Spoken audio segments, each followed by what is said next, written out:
차가운 밤 공기가 낡은 아파트의 창문 틈새로 스며들었다. 방 안에는 작은 책상 위 스탠드 불빛만이 어둠을 밀어내고 있었고 그 빛은 5살 아이의 작은 얼굴을 비추고 있었다. 아이의 이름은 한세진. 또래 아이들이라면 장난감을 가지고 놀거나 엄마 품에서 잠들어 있을 시간이지만 세진은 컴퓨터 모니터의 푸른 빛을 조용히 응시하고 있었다. 아이의 작은 손가락이 키보드 위를 춤추듯 움직였다. 그 움직임은 경이로울 정도로 빠르고 정확했으며 화면 위에는 전문가조차 해독하기 어려운 복잡한 코드 라인이 폭포수처럼 쏟아져 내렸다. 세진이 살고 있는 세상은 이 작은 방이 전부였다. 낡은 책장에는 동화책 대신 프로그래밍과 네트워크 보안에 관한 두꺼운 전문 서적들이 꽂혀 있었다. 이 모든 것은 세상을 떠난 엄마의 유산이었다. 천재적인 프로그래머였던 엄마는 세진에게 글자보다 코드를 먼저 가르쳤고 세상의 이치보다 시스템의 논리를 먼저 설명해 주었다. 엄마가 떠난 후 세진의 곁을 지키는 것은 엄마의 친구인 고은비 이모뿐이었다. 은비는 세진에게 따뜻한 밥을 차려주고 잠자리를 돌봐주었지만 아이의 깊은 외로움까지 채워주지는 못했다. 모니터 화면에 거대한 기업의 로고가 떠올랐다. JS그룹, 대한민국을 넘어 세계 경제를 움직이는 거대한 제국. 그 제국의 심장부인 통합보안 시스템 올림푸스의 구조도가 세진의 모니터에 펼쳐져 있었다. 지난 몇 달간 세진은 올림푸스의 모든 것을 파고들었다. 마치 복잡한 미로를 탐험하듯 수백만 개의 회로와 수십억 개의 데이터 패킷 사이를 유영했다.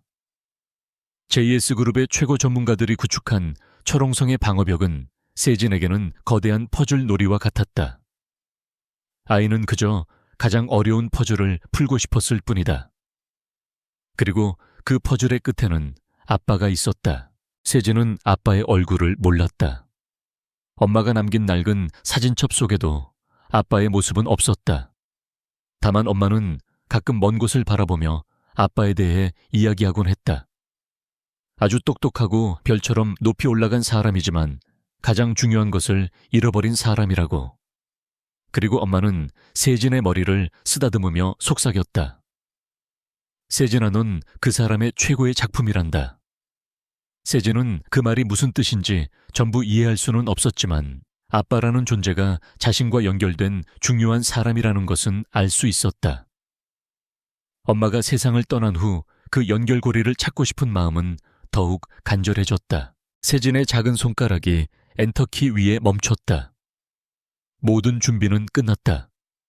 자신이 직접 설계한 유령의 열쇠라는 프로그램이 올림푸스 시스템의 마지막 방어벽 앞에 대기하고 있었다. 이 프로그램은 시스템을 파괴하지 않는다. 대신 시스템을 속여 스스로 문을 열게 만들 것이다.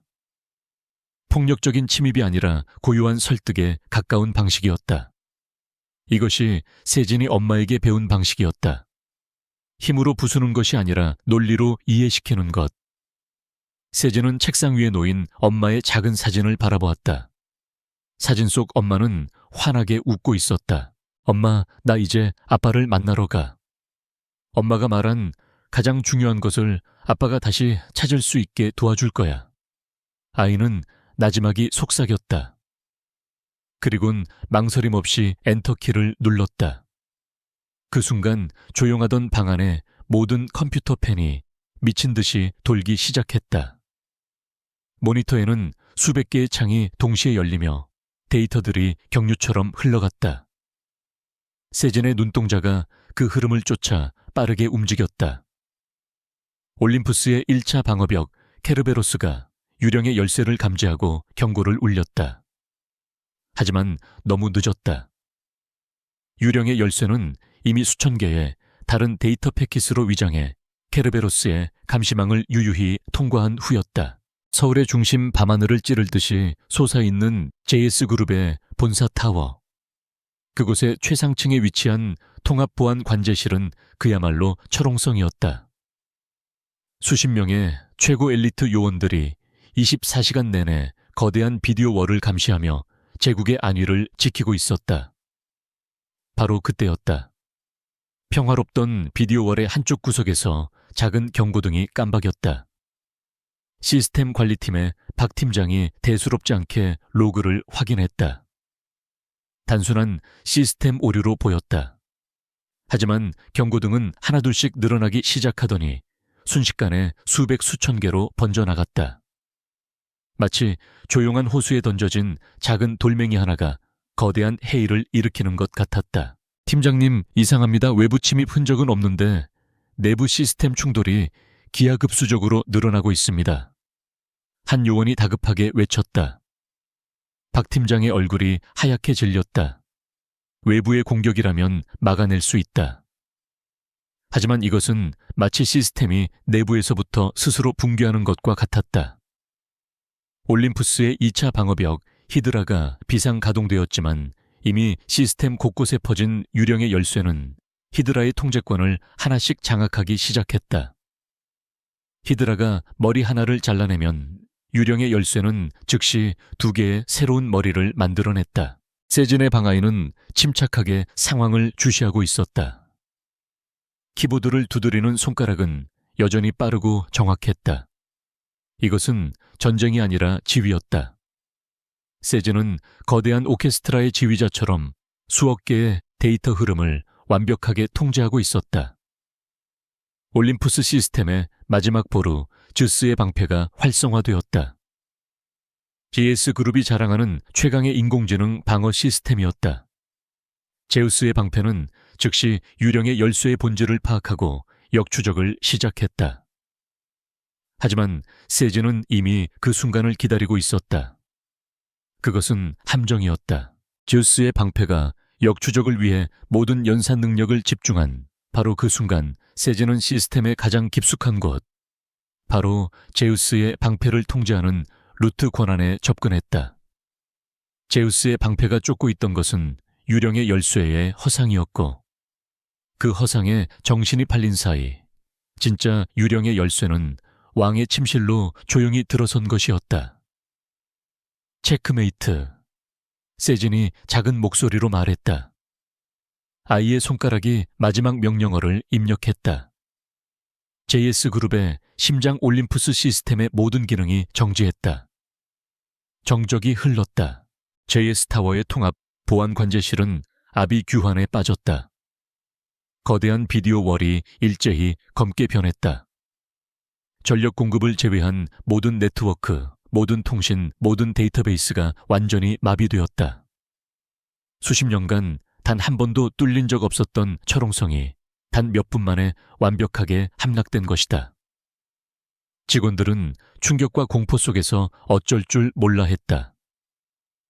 박 팀장은 망연자실한 채 의자에 주저앉았다. 대체 누가 어떻게 이런 일을 벌인 것인가? 이것은 인간의 소행이 아니었다. 신의 소행이거나 혹은 악마의 소행이었다. 그리고 바로 그 순간 관제실의 모든 모니터가 동시에 다시 켜졌다. JS타워의 로비에 설치된 거대한 미디어 월드 회의실의 스마트 스크린도 심지어 임원들의 개인 태블릿 PC까지 JS그룹의 네트워크에 연결된 모든 디스플레이가 일제히 빛을 발했다. 화면에는 복잡한 코드나 화려한 그래픽이 없었다. 그저 검은 바탕에 하얀색 글씨로 된 한 문장만이 떠올라 있었다. 간결하고 명확하며 모든 것을 뒤흔드는 한 문장이었다. 그 메시지는 JS타워의 외벽에 설치된 초대형 광고판에도 나타나 서울의 밤하늘을 환하게 비추었다. 찾았다. 아빠, 저는 당신의 아들입니다. 세진은 자신의 작은 방에서 인터넷 생중계 화면을 통해 그 광경을 지켜보고 있었다. 서울의 밤을 수놓은 거대한 메시지. 그것은 테러리스트의 협박도 경쟁사의 선전포고도 아니었다. 세상에서 가장 거대한 제국을 무너뜨린 것은 단지 아빠를 찾고 싶었던 한 아이의 간절한 목소리였다. 세진의 눈에서 뜨거운 눈물 한 방울이 흘러내려 굳은 살 하나 없는 작은 뺨을 타고 흘러내렸다. 아이는 화면 속 메시지를 따라 조용히 속삭였다. 찾았다, 아빠. 목소리는 작았지만 그 울림은 거대한 제국을 뒤흔들고도 남을 만큼 강력했다. 작업을 마친 세진은 모든 접속 기록을 완벽하게 지웠다. 유령의 열쇠는 스스로 소멸하여 한 줌의 의미 없는 데이터로 흩어졌다. 이제 세진의 컴퓨터는 평범한 고물 컴퓨터에 불과했다. 흔적은 없었다. 하지만 메시지는 남았다. 세상이 그 메시지를 보았고 곧 그 메시지의 수신인도 보게 될 것이다. 세진은 스탠드 불을 끄고 침대로 기어 들어갔다. 오늘따라 방 안의 공기가 덜 차갑게 느껴졌다. 이불을 목까지 끌어당긴 아이는 수년 만에 처음으로 아빠 꿈을 꿀 수 있을지도 모른다고 생각하며 조용히 눈을 감았다. 제국은 무너졌지만 아이의 마음속에는 작은 희망의 씨앗이 싹트고 있었다. JS타워 펜트하우스의 공기는 희박했다. 바닥부터 천장까지 이어진 거대한 유리창 너머로 서울의 야경이 보석처럼 펼쳐져 있었지만 그 화려함은 방 안의 냉기를 누그러뜨리지 못했다. 이곳은 제국의 황제가 거주하는 신전이었고 강민준 회장은 그 신전의 유일한 신이었다. 그는 손에 든 위스키 잔을 천천히 흔들었다. 호박색 액체가 얼음 위에서 부드럽게 맴돌다 흩어지는 모습은 마치 그의 소나기에서 움직이는 세상의 축소판 같았다. 모든 것은 그의 통제에 있었고 모든 것은 그의 예측대로 움직여야만 했다. 그때 그의 전용 집무실에 설치된 직통 인터폰에서 날카로운 호출음이 울렸다. 강민준의 허락 없이는 그 누구도 심지어 그의 비서실장조차도 사용할 수 없는 비상 연락망이었다. 그의 미간이 미세하게 찌푸려졌다. 완벽한 교향곡의 흐름을 깨는 불협화 그는 테이블 위에 버튼을 눌렀다. 스피커 너머로 다급하지만 애써 침착함을 유지하려는 목소리가 흘러나왔다. JS그룹의 통합보안을 총괄하는 최진혁 실장이었다. 그의 목소리에는 단 한 번도 느껴본 적 없는 미세한 균열이 있었다. 회장님, 긴급 상황입니다. 최 실장의 목소리는 건조했지만 그 이면의 심각성은 숨길 수 없었다. 강민준은 위스키를 한 모금 마셨다. 그의 표정에는 변화가 없었다. 그에게 긴급 상황이란 처리해야 할 또 하나의 변수에 불과했다. 말해봐. 그의 목소리는 얼음처럼 차가웠다. 잠시 침묵이 흘렀다. 최 실장은 차마 입이 떨어지지 않는다는 듯 숨을 골랐다. 그리고 마침내 제국의 붕괴를 알리는 한마디를 내뱉었다. 올림푸스 시스템이 함락되었습니다. 강민준의 손이 순간 멈칫했다. 올림푸스. 그가 수조 원을 쏟아부어 만든 절대 방어 시스템. 세계 최고의 해커들조차 흠집조차 낼 수 없다고 자부했던 철옹성. 그것이 함락되었다는 말은 그의 제국이 심장마비를 일으켰다는 말과 같았다. 하지만 그의 얼굴에는 놀라움 대신 차가운 분노가 서서히 피어올랐다. 그는 말없이 자리에서 일어나 거대한 유리창 앞으로 걸어갔다. 그리고 그는 보았다. 자신이 세운 자신의 이름을 상징하는 저 거대한 타워의 외벽에 선명하게 새겨진 메시지를. 찾았다, 아빠. 저는 당신의 아들입니다. 그 문장을 읽는 순간 강민준의 분노는 기묘한 불쾌감으로 바뀌었다. 아빠, 아들, 이것은 경쟁사인 태아그룹이나 한성전자의 소행일 것이다. 그의 제국을 무너뜨리고 그의 명성에 흠집을 내기 위한 유치하고 저급한 심리전. 감히 신의 영역에 흙탕물을 끼얹으려는 벌레들의 발악. 그는 아들이라는 단어에서 그 어떤 감정적 동요도 느끼지 못했다. 그에게 가족이란 오직 정략적인 동맹과 후계 구도를 위한 장기말에 불과했기 때문이다. 이 메시지는 그저 잘 짜인 각본 속의 역겨운 대사 한 줄일 뿐이었다. 최 실장, 지금 즉시 내 사무실로 올라와. 강민준은 인터폰에 명령을 내린 뒤 통신을 끊었다. 그의 눈은 여전히 타워, 외벽의 메시지에 고정되어 있었다. 그는 저 문장을 새긴 자를 찾아내야 했다. 그리고 그 배후에 있는 자들까지 모조리 뿌리 뽑아 다시 다시는 그 어떤 벌레도 감히 태양을 넘보지 못하도록 만들어야 했다. 이것은 단순한 해킹 사건이 아니었다. 그의 권위에 대한 정면 도전이자 선전포고였다. 그리고 강민주는 전쟁에서 패배해 본 적이 없는 남자였다. 그는 잔을 내려놓고 완벽하게 정돈된 집무실을 천천히 거닐었다. 폭풍전야의 고요함이 그를 감싸고 있었다. 몇 분 후 펜트하우스의 문이 소리 없이 열리고 최진혁 실장이 들어섰다. 그의 얼굴은 평소와 같이 무표정했지만 굳게 담은 입술과 창백해진 안색이 지난 1시간 동안 그가 겪었을 지옥을 짐작하게 했다. 그는 강민준 앞에서 허리를 숙였다. 죄송합니다, 회장님. 모든 것은 제 불찰입니다. 그의 목소리에는 변명이나 자기 연민이 없었다. 오직 패배한 장수의 담담한 책임감만이 묻어났다. 강민주는 그를 돌아보지 않은 채 창밖을 응시하며 말했다. 불찰이 아니야. 이건 전쟁이지. 강민주는 천천히 몸을 돌려 최 실장과 마주 섰다. 그의 눈빛은 면도날처럼 날카로웠다. 범인은 최 실장은 고개를 저었다. 흔적이 없습니다. 지금까지 우리가 겪었던 그 어떤 공격과도 다릅니다. 파괴나 약탈의 흔적이 없습니다. 마치 유령이 시스템을 한 바퀴 산책하고 나간 것 같습니다. 침입 경로부터 공격 방식까지 모든 것이 상식을 벗어납니다. 마치 시스템이 스스로 문을 열어준 것 같았습니다. 그의 보고는 전문가로서의 솔직한 고백이자 경탄에 가까웠다. 그는 평생을 사이버 보안 분야에 몸담았지만 이런 예술의 경지에 이른 공격은 처음 보았다. 하지만 강민준에게 그런 감상은 사치였다. 태아그룹 짓인가 아니면 한성전자 놈들인가 그가 물었다. 그의 머릿속에는 이미 용의선상에 오른 몇몇 기업과 인물들이 있었다. 최 실장은 망설였다. 아직 단정하기는 이릅니다. 하지만 공격의 형태로 보아 단순한 기업 간의 경쟁이라고 보기는 어렵습니다. 그들은 데이터를 훔치거나 시스템을 파괴하려 하지 않았습니다. 오직 단 하나의 목적, 저 메시지를 띄우기 위해 이 모든 일을 벌였습니다. 그의 시선이 창밖의 거대한 글씨를 향했다. 강민주는 코웃음을 쳤다. 심리전이라는 건가? 시시하군. 나를 흔들기 위해 이런 유치한 연극을 벌였다. 그들은 나 강민준을 잘못 봤어. 그는 최 실장에게 다가가 그의 어깨를 강하게 붙잡았다. 자네에게 무제한의 권한과 자원을 주겠다.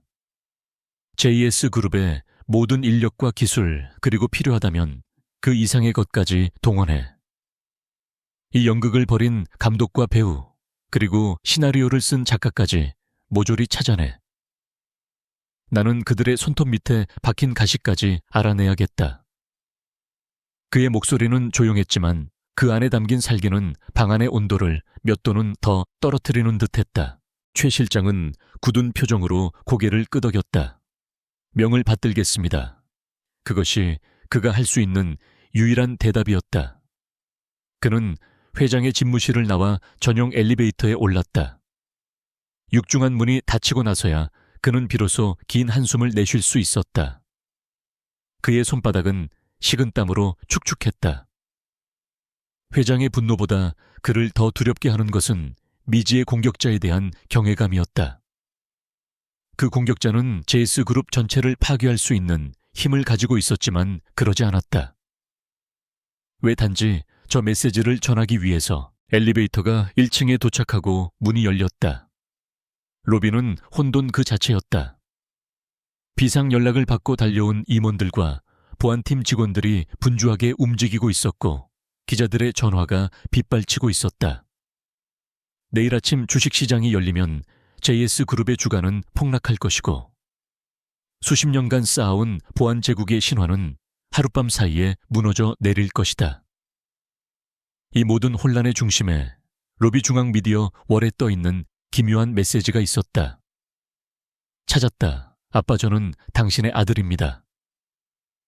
최 실장은 잠시 그 메시지를 응시했다. 회장의 말처럼 이것은 분명 고도의 심리전일 것이다. 하지만 그의 이성 한구석에서 무언가 석연치 않은 느낌이 고개를 들었다. 기업 간의 전쟁에서 아빠라는 단어를 사용하는 것은 너무나 생경하고 비논리적이었다. 차라리 비리나 약점을 폭로하는 것이 훨씬 효과적일 것이다.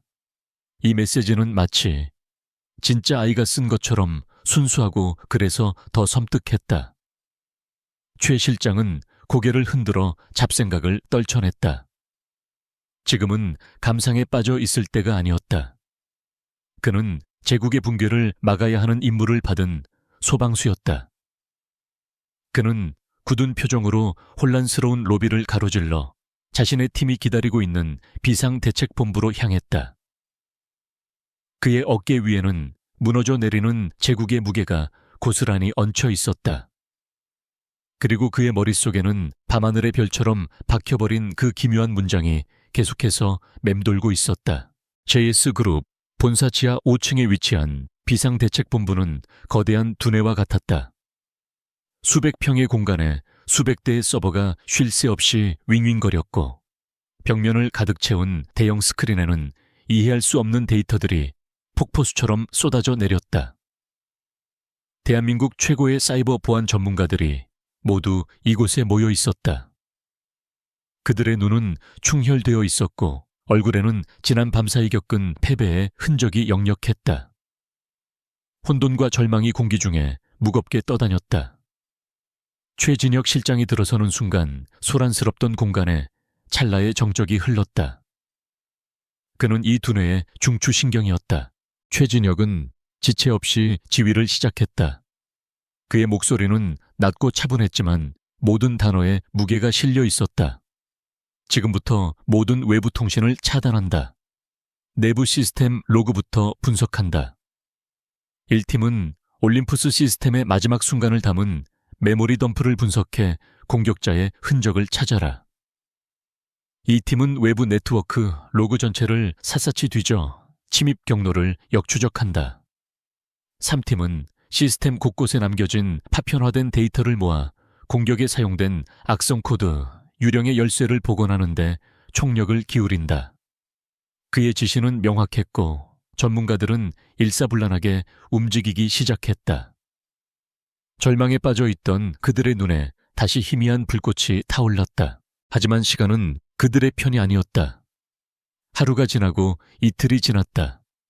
수십 명의 천재들이 잠도 자지 않고 매달렸지만 결과는 처참했다. 1팀의 보고는 충격적이었다. 올림푸스는 외부의 강제적인 침입을 받은 것이 아니었다. 시스템 로그에는 모든 방어벽이 정상적으로 작동했다고 기록되어 있었다. 마치 시스템이 스스로의 의지로 모든 기능을 정지시킨 것 같았다. 이것은 논리적으로 불가능한 일이었다. 그들은 성벽이 무너진 흔적을 찾고 있었지만 사실은 성문이 제 발로 걸어가 문을 열어준 셈이었다. 이 팀의 상황은 더욱 심각했다. 수페타바이트에 달하는 네트워크 로그를 샅샅이 뒤졌지만 그 어떤 외부 침입의 흔적도 발견할 수 없었다. 공격은 마치 허공에서 시작된 것 같았다. 수십억 개의 데이터 패킷 중에서 단 하나의 의심스러운 패킷조차 찾아내지 못했다. 3팀은 사실상 백기를 든 상태였다. 유령의 열쇠는 임무를 완수한 후 한 톨의 흔적도 남기지 않고 완벽하게 스스로를 파괴했다. 그들이 복원해낸 것은 의미 없는 0과 1의 나열뿐이었다. 최진혁의 팀은 보이지 않는 유령을 상대로 싸우고 있었다. 강민준 회장의 전화는 매일 아침 정확한 시간에 걸려왔다. 그의 목소리에는 감정이 실려 있지 않았지만 그 침묵은 천둥보다 더 무서웠다. 찾았나? 그 한마디가 최진혁의 심장을 얼어붙게 했다. AS그룹의 주가는 연일 폭락했고 언론은 철옹성의 굴욕이라는 자극적인 제목으로 연일 대서특필했다. 최진혁은 제국의 붕괴를 눈앞에서 지켜보면서도 아무것도 할 수 없다는 무력감에 휩싸였다. 그의 완벽했던 커리어에 지울 수 없는 오점이 새겨지고 있었다. 그는 이대로 무너질 수 없었다. 나흘째 되던 밤 최진혁은 모두를 돌려보내고 홀로 비상 대책본부에 남았다. 그는 처음부터 모든 것을 다시 살펴보기로 했다. 거대한 스크린에 원본 데이터 로그를 띄웠다. 수십억 줄에 달하는 16진수 코드의 행렬. 보통 사람에게는 의미 없는 암호에 불과했지만 그에게는 살아 숨쉬는 생명체의 DNA와 같았다. 그는 몇 시간 동안 미동도 없이 화면을 응시했다.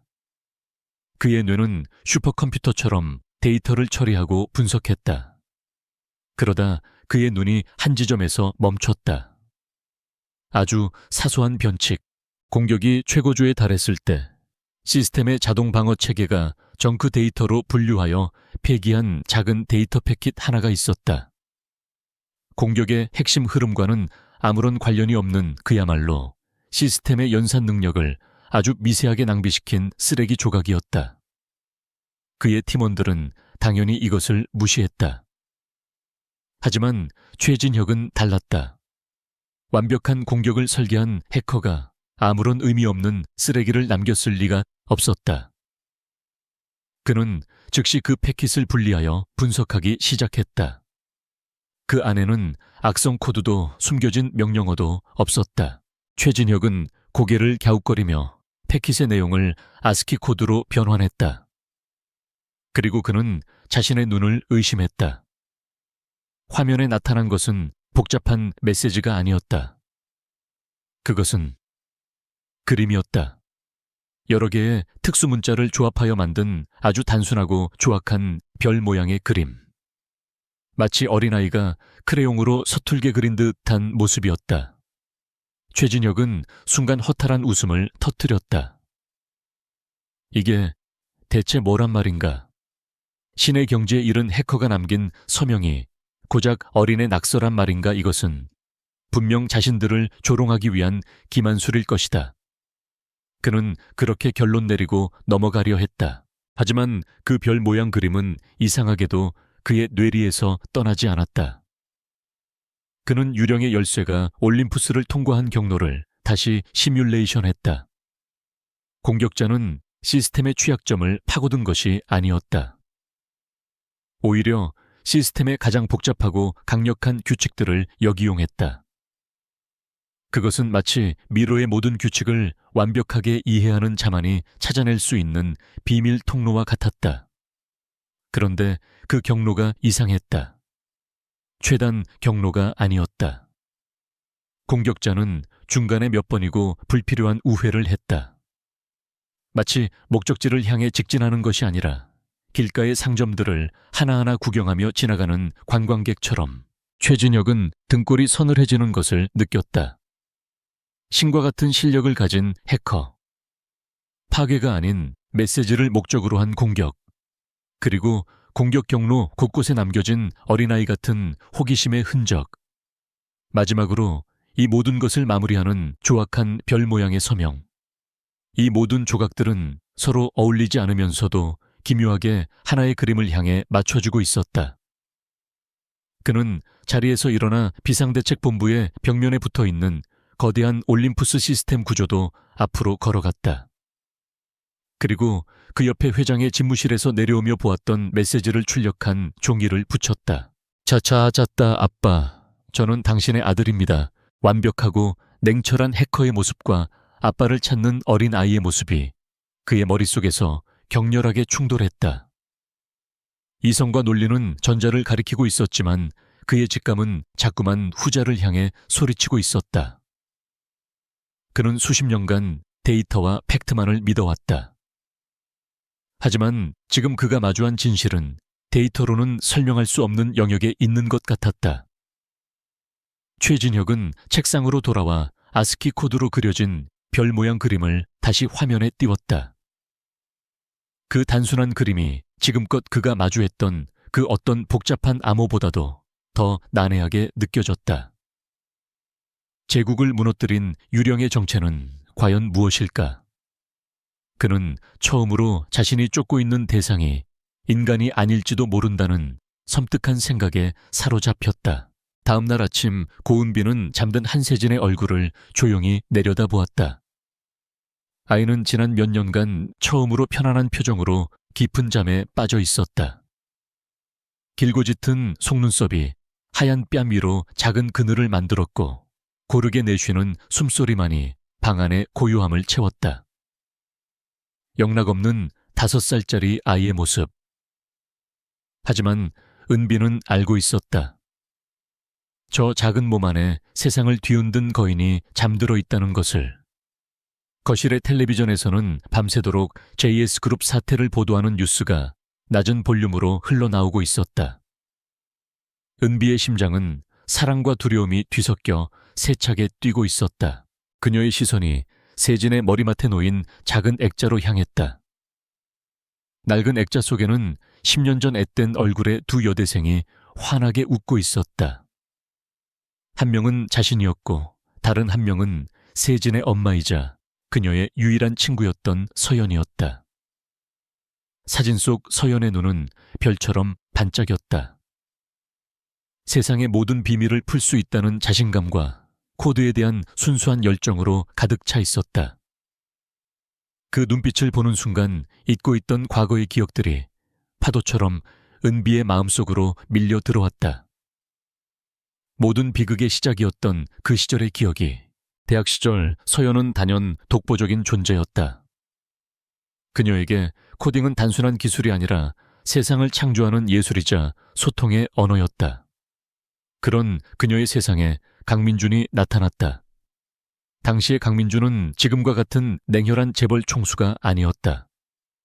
그는 누구보다 뛰어난 두뇌와 사람을 끌어당기는 카리스마, 그리고 야망으로 이글거리는 눈을 가진 청년이었다.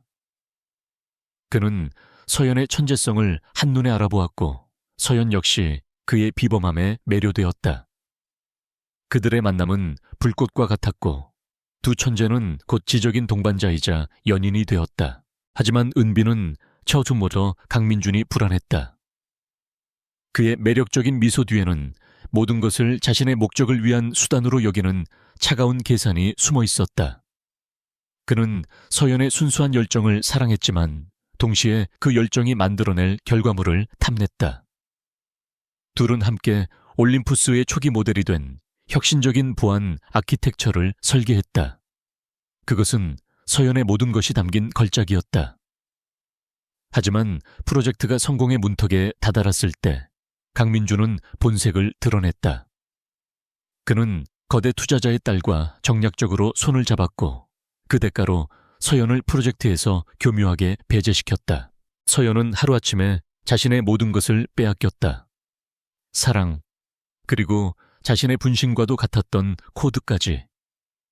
강민준은 서연의 아이디어를 기반으로 JS그룹의 전신이 된 회사를 세웠고 승승장구하며 지금의 제국을 건설했다. 서연은 배신의 상처 속에서 조용히 사라졌다. 그리고 얼마 후 그녀는 자신의 몸 안에 새로운 생명이 자라고 있다는 사실을 알게 되었다. 강민준의 아이였다. 그녀는 깊은 고뇌에 빠졌지만 결국 아이를 혼자 낳아 기르기로 결심했다. 그 사실을 아는 사람은 오직 은비뿐이었다. 서연이 아이의 존재를 숨긴 이유는 두 가지였다.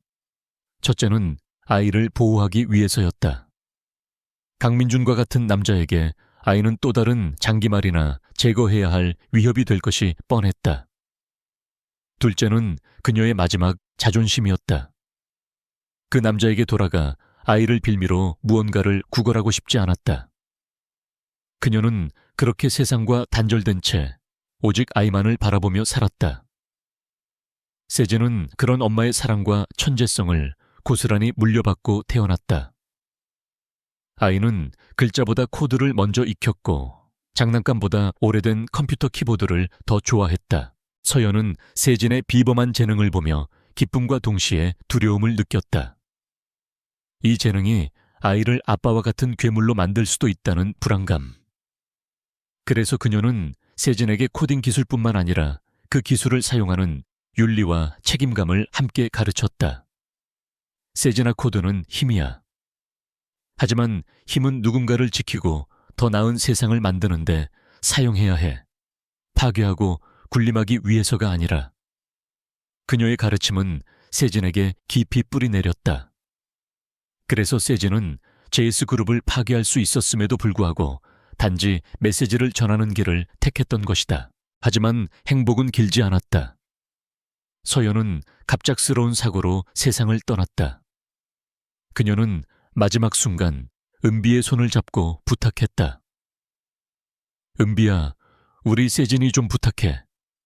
저 아이가 가진 재능을 두려워하지 말아줘. 아이는 스스로 길을 찾을 거야. 다만 그 애 아빠처럼 마음을 잃어버리지는 않게 곁에서 지켜봐줘. 그것이 친구의 마지막 유언이었다. 은비는 그 약속을 지키기 위해 자신의 모든 것을 버리고 세진의 엄마가 되어주었다. 하지만 그녀는 세진의 마음속 깊은 곳에 자리한 아버지에 대한 그리움까지 막을 수는 없었다. 회상에서 깨어난 은비는 다시 잠든 세진의 얼굴을 보았다. 이제야 모든 것이 이해가 되었다. 세진이 JS그룹을 공격한 것은 단순한 호기심이나 치기 어린 행동이 아니었다. 그것은 엄마의 유산이자 자신의 존재 이유를 찾기 위한 필연적인 여정이었다. 막을 수 없는 일이었다. 은비는 두려웠다. 강민준이라는 남자가 얼마나 잔인하고 무서운 사람인지 누구보다 잘 알기 때문이었다. 그는 자신의 제국에 흠집을 낸 존재를, 그것이 자신의 핏줄이라 할지라도 결코 용서하지 않을 것이다. 세상은 이 사건을 세기의 사이버 테러로 보겠지만 은비는 알고 있었다. 이것은 이제 막 시작된 한 가족의 끔찍한 비극이라는 것을. 그녀는 조용히 일어나 문을 잠갔다. 이제부터는 자신이 세진을 지켜야 했다. 친구와의 마지막 약속을 위해, 그리고 저 가여운 아이를 위해 그녀는 세상 전체와 맞서 싸울 준비를 해야 했다. 최진혁은 강민준 회장의 펜트하우스 집무실 문 앞에 서 있었다. 그의 손에는 얇은 데이터 슬레이트 하나가 들려 있었다.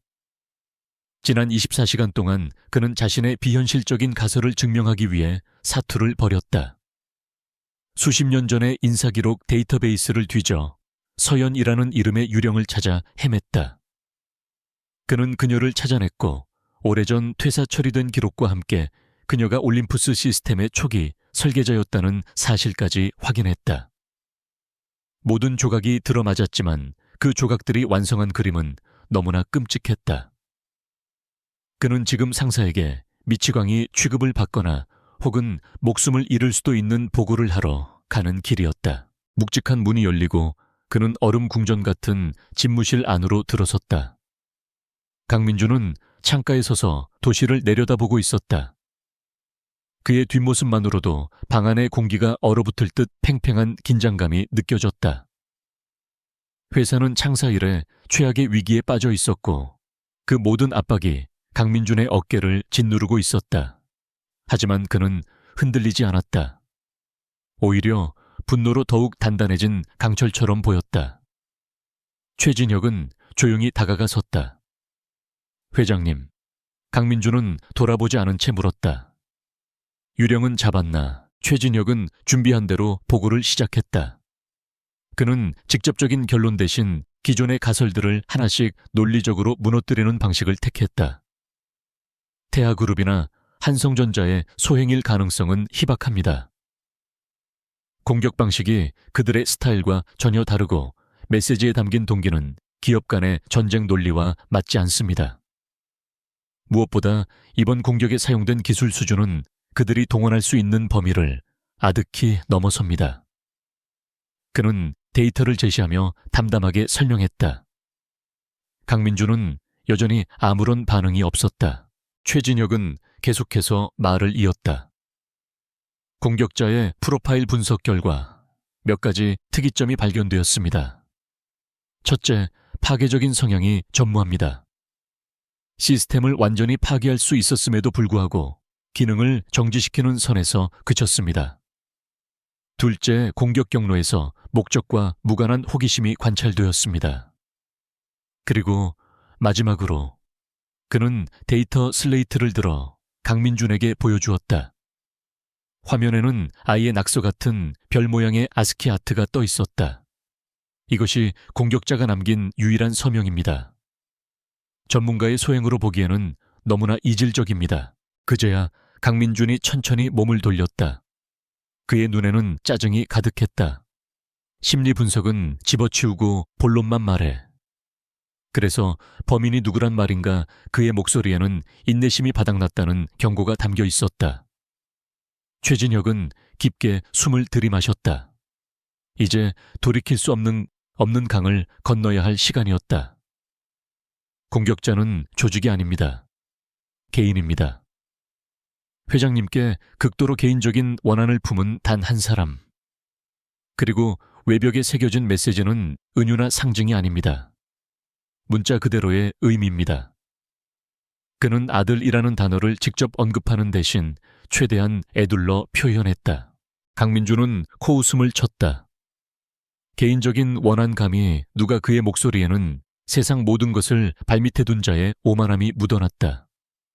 최진혁은 마지막 카드를 꺼내 들었다. 혹시 서연이라는 이름을 기억하십니까? 그 이름이 나오는 순간 강민준의 표정이 처음으로 미세하게 굳어졌다. 최진혁은 그 찰나의 변화를 놓치지 않고 말을 이었다.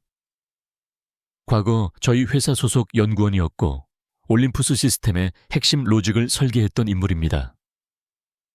이번 공격자의 코딩 스타일이 과거 그녀가 남긴 연구 자료에 기록된 이론적인 프로그래밍 방식과 소름 끼칠 정도로 유사합니다. 서연, 그 이름은 강민준의 뇌리에 박힌 오래된 파편이었다. 그가 성공을 위해 차갑게 잘라내고 깊은 곳에 묻어버렸던 과거. 그녀의 눈부신 재능, 그들의 뜨거웠던 관계, 그리고 자신의 냉혹한 배신. 잊고 있던 기억의 편린들이 안개처럼 피어오르는 순간 밤하늘을 수놓았던 그 기묘한 메시지가 섬광처럼 그의 뇌리를 관통했다. 찾았다, 아빠. 모든 것이 끔찍할 정도로 명확하게 연결되었다. 그는 더 이상의 증거나 보고가 필요 없었다. 직감적으로 알 수 있었다. 그것은 사실이었다. 최진혁은 강민준의 침묵을 숨죽여 지켜보았다. 그는 상사가 어떤 반응을 보일지 예측할 수 없었다. 충격 후회 혹은 인간적인 고뇌. 하지만 잠시 후 강민준의 얼굴에 떠오른 것은 그 모든 것을 뛰어넘는 지독한 냉기였다. 아들의 존재 가능성은 그에게 혈육의 문제가 아니었다. 그것은 자신의 완벽한 제국에 발생한 치명적인 약점이자 제거해야 할 변수였다. 그의 눈에서 마지막 남은 인간적인 감정의 흔적마저 사라졌다. 그는 최진혁을 바라보며 나지막이 속삭였다.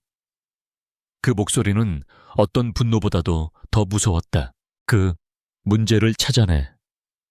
그의 목소리에는 일말의 망설임도 없었다. 그 여자와 아이를 찾아. 이건 더 이상 사이버 보안 문제가 아니야. 오염원을 제거하는 문제다. 그는 죽이라는 단어를 사용하지 않았지만 그의 의도는 그보다 더 명확하게 전달되었다. 이 방정식에서 그 변수를 영원히 삭제해버려. 사고로 위장해. 어떤 흔적도 나와 회사로 연결될 고리도 남기지 마. 알아들었나? 그 잔혹한 명령이 집무실의 공기 중에 독처럼 퍼져나갔다. 최진혁은 그 자리에 얼어붙었다. 그는 해커에 대한 보고를 하러 온 보안 책임자였다. 하지만 지금 그는 한 아이와 그 어머니를 살해하라는 청부업자가 되라는 명령을 받고 있었다. 그는 수년간 충성을 바쳐온 남자의 얼굴을 보았다.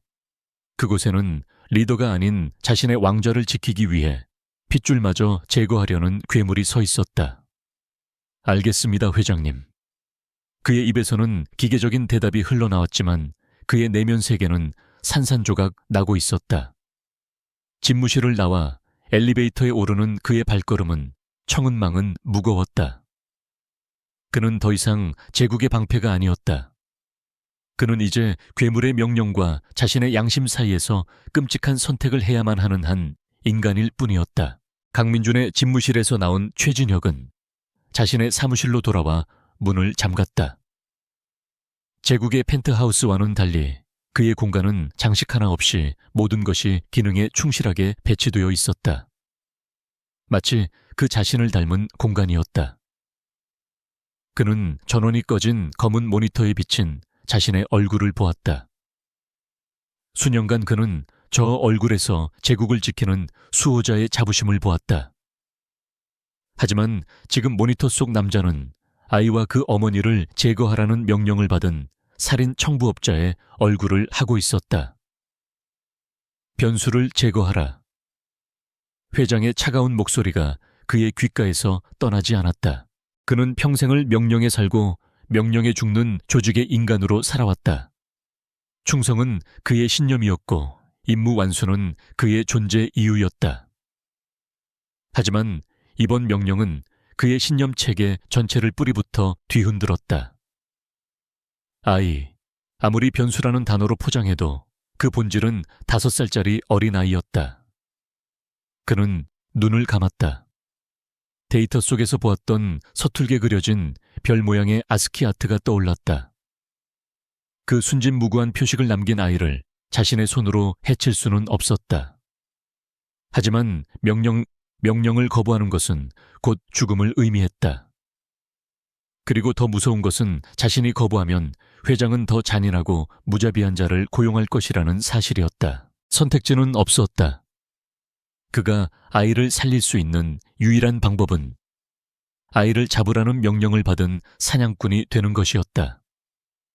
사냥을 지휘하되 결코 사냥감이 잡히지 않도록 만드는 것. 최진혁은 눈을 떴다. 그의 눈빛은 더 이상 흔들리지 않았다.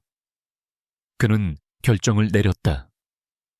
지금부터 그는 2개의 게임을 동시에 시작해야 했다.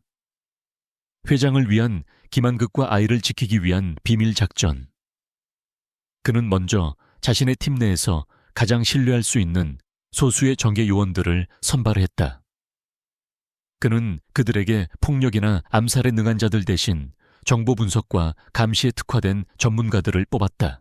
그는 팀원들에게 임무를 하달했다. 우리의 타겟은 고도의 기술을 가진 산업 스파이와 그의 가족이다. 그들의 신병을 확보하여 격리 조치하는 것이 우리의 임무다. 어떤 물리적 충돌도 용납하지 않는다. 우리는 유령을 잡는 것이니 유령처럼 움직여야 한다. 그의 모호한 지시의 팀원들은 고개를 갸웃거렸지만 절대적인 신뢰를 보내는 상사의 명령에 의문을 제기하지 않았다. 이렇게 공식적인 추적팀은 JS그룹의 막대한 자원을 동원하여 존재하지 않는 산업 스파이의 흔적을 쫓는 대규모 연극을 시작했다. 최진혁은 매일 강민준에게 그럴듯한 거짓 보고를 올렸다. 타겟의 디지털 흔적을 거의 포착했습니다만 교묘하게 빠져나갔습니다. 의심되는 은신처를 급습했지만 한 발 늦었습니다. 그는 회장이 이해하기 어려운 전문 용어와 복잡한 데이터들을 섞어가며 최선을 다하고 있지만 상대가 너무나 교활하여 시간이 걸리고 있다는 인상을 주었다. 강민주는 조바심을 냈지만 최진혁의 능력에 대한 믿음이 있었기에 그의 보고를 의심하지 않았다. 공식적인 추적이 거대한 헛발질을 하는 동안 최진혁은 자신만의 비밀 작전을 개시했다. 그는 더 이상 해커의 흔적을 좇지 않았다. 대신 그는 한 명의 전직 연구원 서연의 과거를 추적했다. 그는 자신의 최고 등급 보안 권한을 사용하여 회사의 가장 깊숙한 곳에 봉인되어 있던 과거의 데이터를 열었다. 서연의 대학 기록, 옛 친구들과의 관계, 그리고 회사의 비상 연락처로 등록되어 있던 단 한 사람의 이름. 고은비. 그는 즉시 고은비의 신상 정보를 추적했고 그녀 명의의 공과금 청구서와 통신 기록을 통해 현재 거주지를 어렵지 않게 파악했다. 서울의 변두리에 위치한 낡고 허름한 아파트. 그는 사냥감이 아니라 보호해야 할 옛 동료의 가족을 찾아낸 것이다. 그는 직접 접근할 수 없었다. 그것은 오히려 그들을 더 큰 위험에 빠뜨릴 뿐이었다. 대신 그는 보이지 않는 수호천사가 되기로 했다. 그는 JS그룹이 보유한 최첨단 감시 인프라를 역으로 이용했다. 특정 지역의 인공위성 감시 주기를 미세하게 조정하고 아파트 주변의 모든 교통 카메라와 CCTV의 통제권을 비밀리에 장악했다. 그는 자신의 사무실에 앉아 아파트를 중심으로 방영 500m 안에 보이지 않는 디지털 방어벽을 구축했다. 그 어떤 낯선 차량이나 인물이 접근하면 즉시 그에게 경고가 오도록 시스템을 설계했다. 그는 회사의 창으로 회장의 심장을 겨누는 방패를 만들고 있었다. 하지만 그의 조심스러운 움직임을 의심의 눈초리로 지켜보는 자가 있었다. 박진태 부회장. 그는 오랜 시간 강민준의 뒤를 이을 기회를 노려온 야심가였다. 그는 이번 사태로 강민준 회장이 흔들리는 틈을 타 자신의 입지를 굳히려 했다. 그의 눈에 최진혁의 최근 행보는 매우 의심스러웠다. 회장의 절대적인 신임을 받는 보안실장이 일개 스파이 하나를 잡기 위해 그룹의 핵심 자원을 총동원하면서도 몇 주째 성과를 내지 못하고 있다는 것은 상식밖의 일이었다. 박 부회장은 비밀리에 자신의 인맥을 동원하여 최진혁의 뒤를 밟기 시작했다. 그는 직감했다. 이 사건의 이면에는 회장의 치명적인 약점이 숨겨져 있다는 것을. 그날 밤 최진혁은 자신의 사무실에서 아파트 주변의 CCTV 화면들을 지켜보고 있었다. 화면 속에서 고은비가 쓰레기를 버리러 잠시 밖으로 나왔다. 잠시 후 현관문이 다시 살짝 열리더니 작은 아이가 고개를 쏙 내밀었다. 한세진. 아이는 밤하늘을 올려다보며 무언가 생각에 잠긴 듯했다. 최진혁은 화면을 확대했다. 평범하고 아무런 위협도 되지 않는 작은 아이의 얼굴. 회장이 제거하라고 명령했던 바로 그 변수였다. 그의 가슴 속에서 묵직한 책임감이 솟아올랐다. 그때 그의 시스템에 조용한 경고음이 울렸다. 낯선 검은색 세단 한 대가 아파트 주변을 천천히 맴돌고 있었다. 단순한 행인일 수도 있지만 박 부회장의 그림자일 수도 있었다. 최진혁의 눈이 날카롭게 빛났다. 사냥은 이미 시작되었다. 하지만 그는 더 이상 사냥꾼이 아니었다. 그는 여러 마리의 늑대로부터 자신의 양떼를 지켜야 하는 목동이었다. 첫 번째 메시지를 보낸 후 몇 주가 흘렀다. 한세진의 작은 아파트에는 무거운 침묵과 팽팽한 긴장감이 감돌았다. 고은비는 하루 종일 뉴스 채널을 번갈아 보며 작은 소리에도 소스라치게 놀랐다. 그녀는 세진이 벌인 일이 가져올 후폭풍을 두려워하며 아이를 지키기 위해 집 안의 모든 창문에 두꺼운 커튼을 쳤다. 세상과 단절되면 안전할 것이라고 믿고 싶었다. 하지만 세진은 알고 있었다. 침묵은 때로 천둥보다 더 무서운 폭풍을 예고한다는 것을.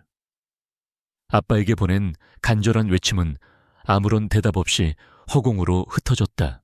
세진은 겉으로는 평소처럼 침착했지만 그의 예민한 감각은 보이지 않는 위협을 감지하고 있었다. 그는 더 이상 자신의 방에 있는 고성능 컴퓨터를 사용하지 않았다. 대신 낡은 노트북을 들고 집을 빠져나와 근처 카페의 공용 와이파이를 여러 개의 가상 프록시 서버로 우회하여 사용했다.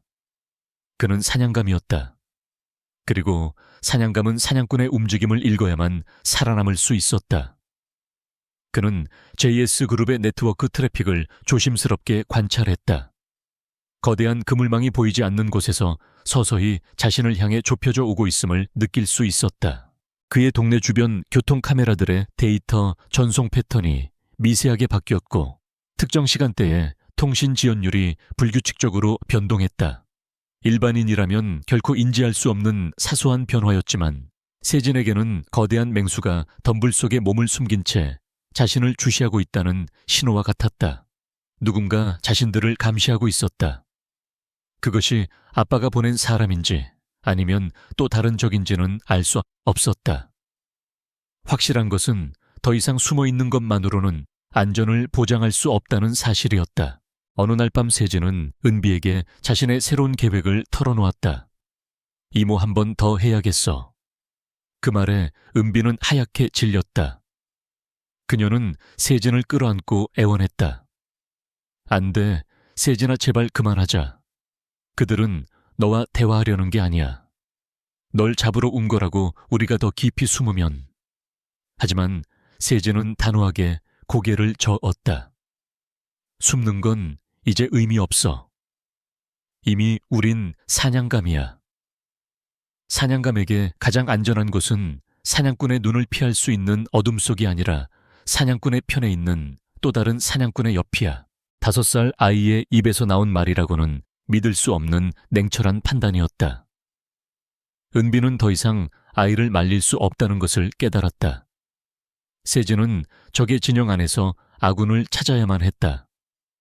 하지만 누가 과연 아군이 되어줄 수 있을까? 세진은 JS그룹의 지배구조와 핵심 인물들의 데이터를 분석했다.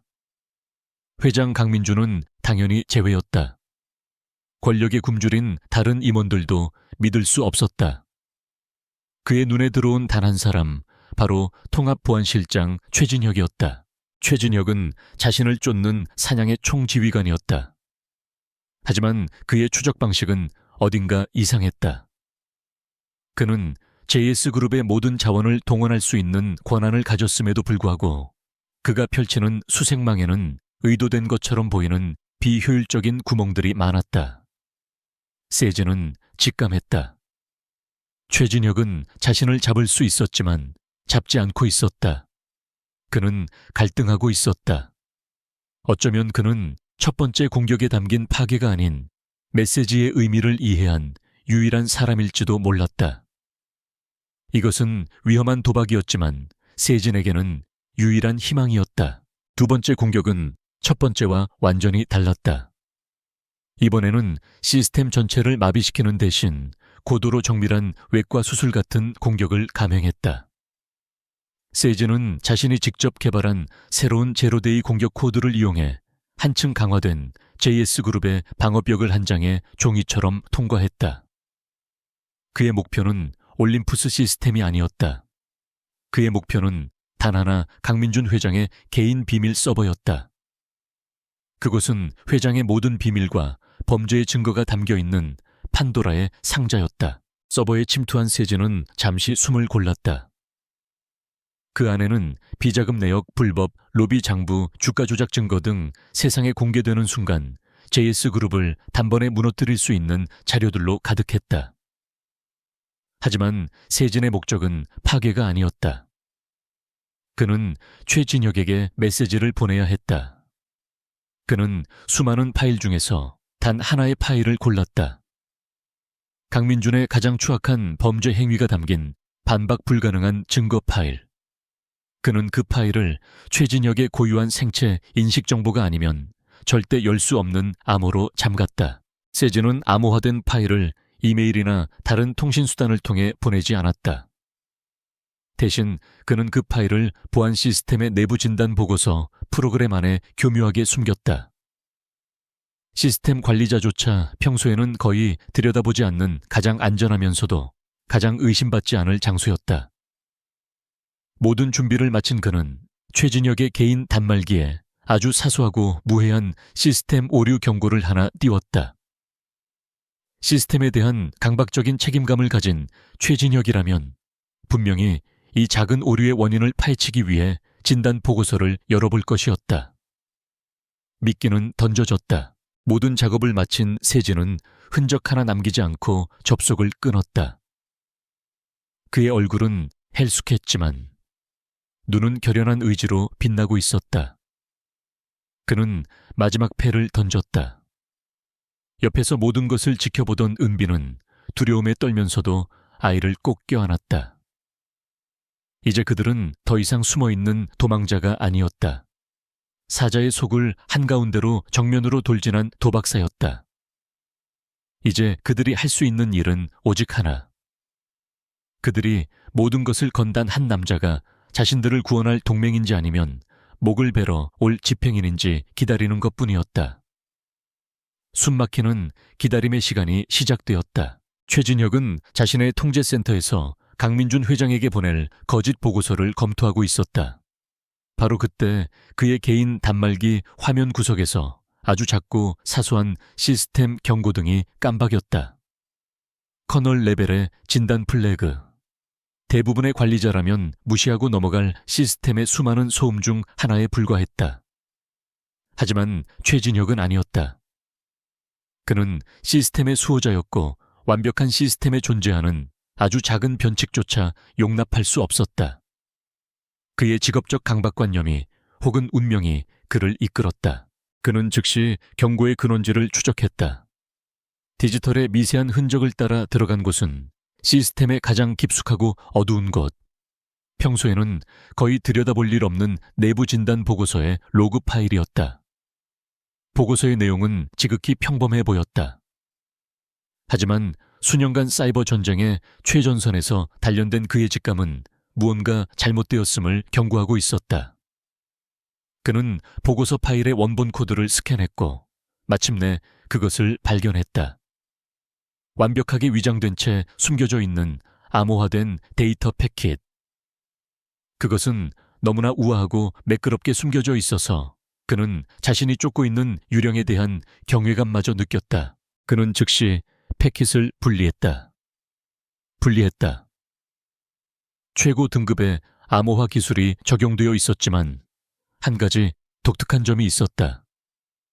암호를 푸는 열쇠가 바로 그 자신의 고유한 생체인식 정보였다. 이것은 그에게 보내는 개인적인 메시지였다.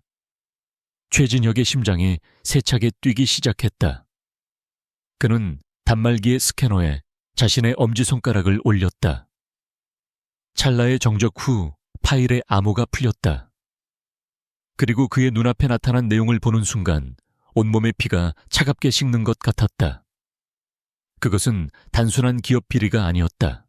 파일 안에는 강민준 회장이 과거 자신의 앞길을 막던 정적을 제거하기 위해 저지른 끔찍한 범죄의 증거가 고스란히 담겨 있었다. 날짜와 시간 장소 관련된 인물들의 이름까지 명시된 완벽한 증거. 이것이 세상에 공개된다면 JS그룹은 물론 강민준이라는 인간 자체가 영원히 매장될 것이다. 최진혁은 자신이 상상했던 것보다 훨씬 더 추악한 진실과 마주했다. 그는 이제 자신이 맹세했던 주군을 단번에 파멸시킬 수 있는 무기를 손에 쥐게 된 것이다. 그리고 그 무기를 건넨 것은 그가 죽이라는 명령을 받은 어린아이였다. 아이의 메시지는 명확했다. 당신은 괴물에게로 남을 것인가? 아니면 한 인간으로서 바로 설 것인가? 그의 내면적 갈등은 짧지만 격렬했다. 그의 머릿속에 아이가 남긴 아스키 아트 별과 CCTV 화면으로 보았던 작은 얼굴이 스쳐 지나갔다. 선택은 이미 내려져 있었다. 그는 시스템에서 원본 파일을 완벽하게 삭제했지만 자신의 개인 저장소에 안전하게 사본을 옮겨두었다. 이제는 그들을 만나야 했다. 회장과 박 부회장의 감시망을 피해 그들에게 접촉할 방법을 찾아야 했다. 그는 회사의 어떤 통신망도 사용하지 않았다. 오래전 비상용으로 준비해두었던 대포폰을 꺼내들었다. 그는 과거 인사기록부에서 찾아냈던 고은비의 개인 연락처로 짧은 문자 메시지를 보냈다. 그녀의 옛 친구 서연을 암시하는 암호 같은 메시지였다. 서연 씨의 친구입니다. 그녀가 남긴 유산에 대해 드릴 말씀이 있습니다. 혼자 나오십시오. 내일 오후 2시 남산도서관 3층 역사자료실에서 뵙겠습니다. 그것은 위험한 도박이었지만 반드시 거쳐야 할 관문이었다. 다음 날 약속 장소인 도서관에는 팽팽한 긴장감이 흘렀다. 최진혁은 평범한 옷차림으로 위장한 채 먼저 도착해 주변을 살폈다. 잠시 후 고은비가 두려움과 결심이 뒤섞인 얼굴로 나타났다. 세진은 안전한 곳에 숨겨두고 온 듯했다. 그들의 첫 대화는 의심과 경계로 가득했다. 은비에게 최진혁은 자신의 아이를 해치러 온 적일 뿐이었다. 최진혁은 자신의 진심을 증명해야만 했다. 그는 위험한 증거 파일을 보여주는 대신 서연에 대한 존경심을 표하며 자신이 모든 것을 알고 있음을 털어놓았다. 저는 회장의 명령을 따르러 온 게 아닙니다. 그 명령을 거역하기 위해 왔습니다. 그의 진심 어린 눈빛에 은비의 경계심이 조금씩 허물어졌다. 그녀는 마지막 도박을 하기로 결심하고 그를 세진이 기다리는 곳으로 안내했다. 도서관의 가장 구석진 작은 열람실. 굳건한 보안 책임자와 5살 천재 해커의 역사적인 첫 만남이었다. 최진혁은 거대한 제국을 무릎 꿇린 작은 아이를 믿을 수 없다는 듯 바라보았다. 세진은 자신보다 몇 배는 큰 남자를 올려다보았다. 아이의 눈빛은 나이를 초월한 지혜로 가득 차 있었다. 긴 대화는 필요 없었다. 세진이 먼저 입을 열었다. 그래서 우리를 도와주실 건가요? 최진혁은 아이와 그 아이를 필사적으로 지키려는 은비를 번갈아 보았다. 그리고 그는 짧지만 단호하게 고개를 끄덕였다. 돕겠소. 그 한마디로 모든 것이 결정되었다. 그들은 이제 동맹이었다. 최진혁이 미리 준비해둔 안전가옥으로 자리를 옮겼다. 처음의 어색함은 사라지고 공동의 목표를 가진 동지애가 그들 사이에 자리 잡았다. 천재 아이와 그를 지키는 보호자, 그리고 환멸을 느낀 전직 기업 군인. 세상에서 가장 불가능해 보이는 조합의 팀이 결성된 것이다. 최진혁은 그들 앞에 놓인 위험에 대해 설명했다. 강민준의 무자비함과 박 부회장의 감시망. 하지만 그들의 눈에는 두려움 대신 희망의 불꽃이 타오르고 있었다. 그들은 노트북 주위에 모여 앉아 강민준을 세상에 고발하기 위한 마지막 작전을 계획하기 시작했다. 반격의 서막이 올랐다. 작전 개시일 안전가옥의 공기는 금방이라도 터질 듯한 팽팽한 긴장감으로 가득했다. 한세진은 키보드 앞에 앉아 있었다. 거대한 전쟁을 지휘하는 작은 사령관처럼 아이의 눈은 흔들림 없이 모니터를 응시하고 있었다. 고은비는 통신을 담당하며 실시간으로 외부 상황을 체크했고, 최진혁은 현장 지휘관으로서 시시각각 변하는 적의 움직임을 예측하고 작전의 최종 단계를 조율했다. 그들의 마지막 도박, 작전명 이카루스가 막을 올리려 하고 있었다. 강민준을 그 자신의 오만이라는 태양에 가장 가까이 다가가게 만들어 추락시키는 작전이었다. 강민준은 해킹 사태 이후 불안에 떠는 여론을 잠재우고 자신의 건재함을 과시하기 위해 대규모 국제 기자회견을 자청했다. 전 세계로 생중계되는 이 행사는 그의 제국이 얼마나 굳건한지를 보여주기 위한 무대였다. 그리고 그 무대는 이제 그의 공개 처형장이 될 것이었다. 작전의 첫 단계는 최진혁의 몫이었다. 그는 회사를 떠나기 전 자신의 모든 권한을 이용해 마지막 선물을 남겨두었다. JS타워의 프레젠테이션 시스템에 보안 업데이트로 위장한 치명적인 백도어를 심어놓은 것이다. 그것이 그들이 내부로 침투할 수 있는 유일한 통로였다. 기자회견이 시작되고 스포트라이트를 받으며 강민준이 무대 위로 걸어 나왔다. 그의 얼굴에는 세상을 다 가진 자의 자신감이 넘쳐 흘렀다. 그가 연설을 시작하는 순간 세진의 손가락이 움직이기 시작했다. 아이는 요란한 공격 대신 최진혁이 열어둔 백도어를 통해 시스템 내부에 유령처럼 조용히 스며들었다. 현장에서 대기하고 있던 JS그룹의 최고 보안팀조차 그의 침입을 전혀 감지하지 못했다. 세진은 단순히 무대 뒤에 메인 스크린만을 노리지 않았다. 그는 강민준이 보고 있는 프롬프터부터 행사장 전체의 음향과 조명 시스템, 심지어 기자들이 접속한 와이파이에 연결된 모든 개인 기기까지 네트워크에 연결된 모든 것을 자신의 통제해 두었다. 바로 그때 최진혁의 단말기에 긴급 경고가 울렸다. 박진태 부회장이 무언가 낌새를 채고 보안팀에게 예정에 없던 최종 시스템 점검을 지시한 것이었다. 최진혁이 심어둔 백도어가 발각될 절체절명의 위기. 세진은 당황하지 않았다. 그의 손가락이 더욱 빠르게 움직이기 시작했다. 박 부회장의 보안팀이 시스템의 문을 잠그려 할 때마다 세진은 그들의 눈을 피해 다른 문으로 이동했다. 그것은 마치 고도의 디지털 체스와 같았다. 세진은 실시간으로 그들의 움직임을 예측하고 따돌리며 자신의 통제권을 유지했다. 그리고 그 과정에서 그는 박 부회장이 연루된 비리 자료들을 교묘하게 흘려 그 역시 강민준과 함께 침몰하도록 만드는 덫까지 설치했다. 위기를 넘긴 순간 강민준의 연설은 절정을 향해 치닫고 있었다. 그는 신뢰와 투명한 미래에 대해 열변을 토하고 있었다. 세진은 바로 그 순간을 기다렸다. 함정이 발동했다.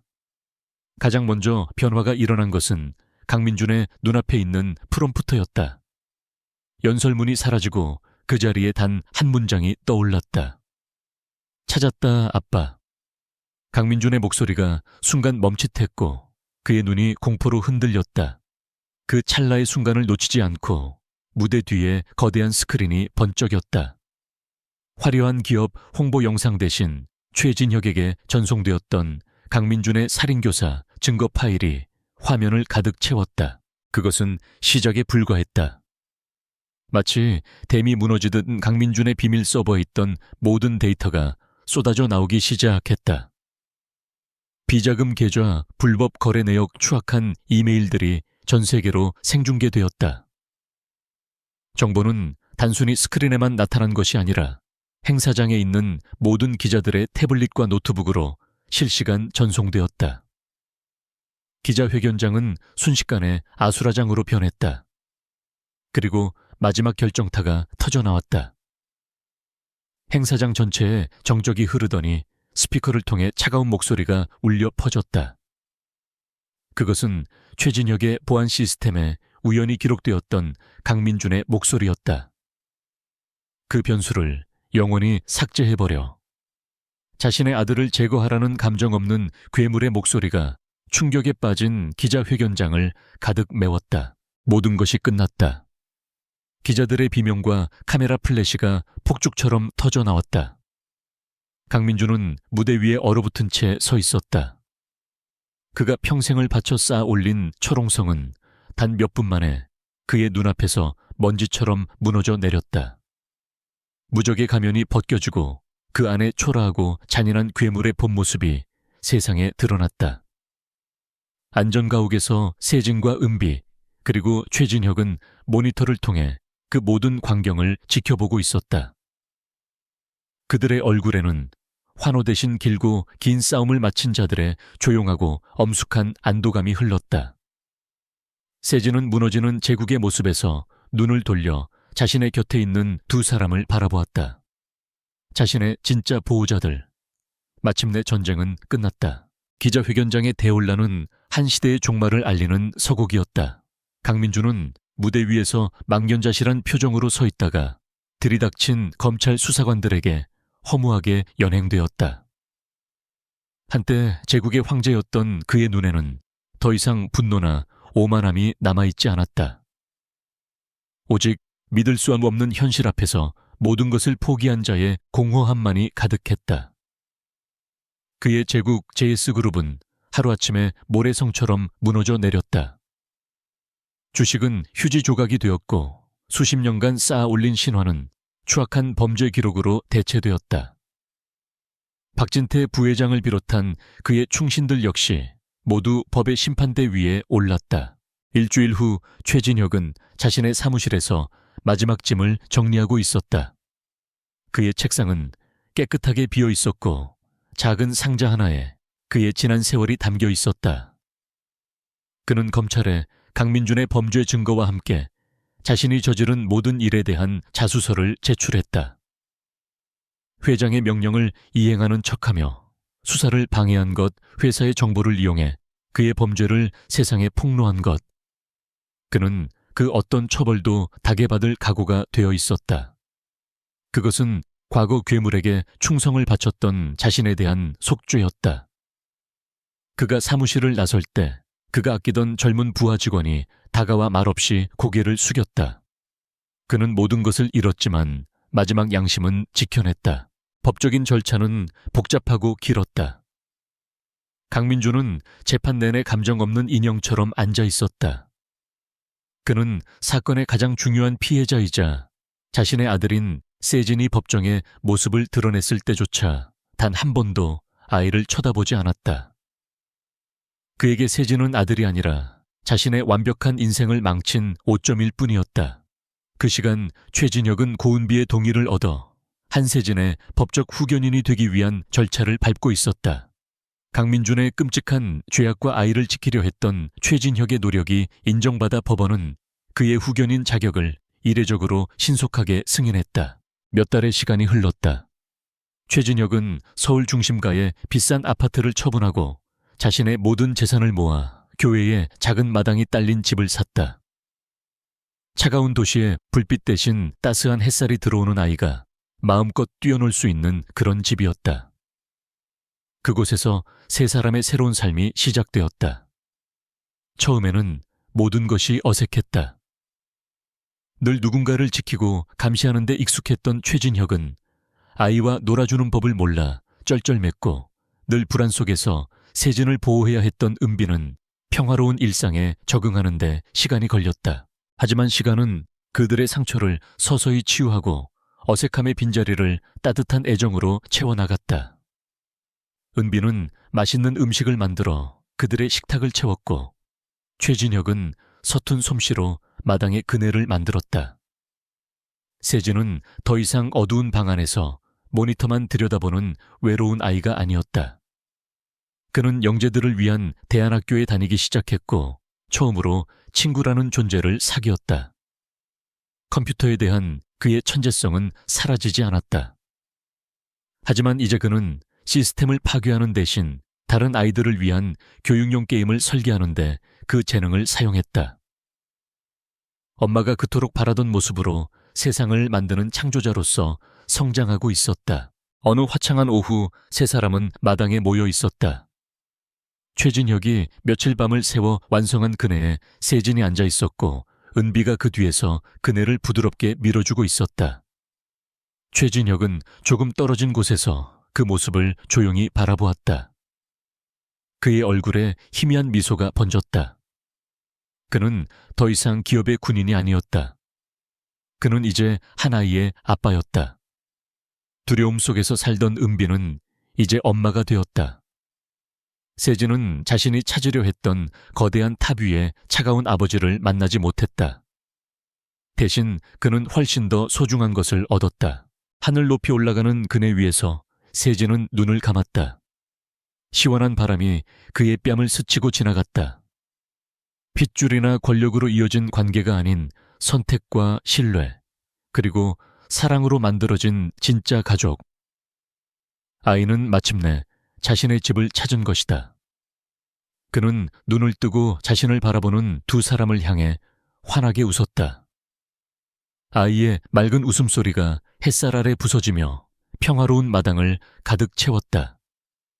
길고 어두웠던 싸움이 끝나고 마침내 새로운 시작을 알리는 따뜻한 봄날이었다.